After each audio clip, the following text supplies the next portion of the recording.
ഇന്നൊരു challenge video ആയിട്ടാണ് വന്നേക്കുന്നത്. അപ്പൊ നമ്മുടെ സാധാ റൈസ് ആണ് എടുത്തേക്കുന്നത്. റൈസ്, തൈര്, നല്ല കട്ട തൈരാണ്. തൈര്, അച്ചാറ്, പപ്പടം, പിന്നെ ഇതൊരു ചെമ്പൂത്തിന്റെ കറിയാണ് കേട്ടോ, തേങ്ങ അരച്ച് വെച്ചത്. അപ്പൊ ഇതൊക്കെ കൂട്ടിയിട്ടാണ് ഇന്നത്തെ ചലഞ്ച്. 5 മിനിറ്റ് സമയമാണ് നമുക്കുള്ളത്. 5 മിനിറ്റിനുള്ളിൽ ഫസ്റ്റ് ആര് തിന്ന് തീർക്കും എന്നുള്ളതാണ് കേട്ടോ ചലഞ്ച്. അപ്പൊ സ്റ്റാർട്ട് ചെയ്യാം അല്ലേ?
അഞ്ച് മിനിറ്റായി.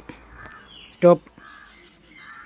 5 മിനിറ്റ് കഴിഞ്ഞു. അപ്പൊ എനിക്ക് ഇത്രയും കൂടി ഉള്ളൂ കേട്ടോ. ഇതൊരു 2 ഉരുളയും കൂടി ഉള്ളൂ. പപ്പുവിനെ നോക്കാം. പപ്പുവിന് ഇത്രയും ഉണ്ട് കേട്ടോ.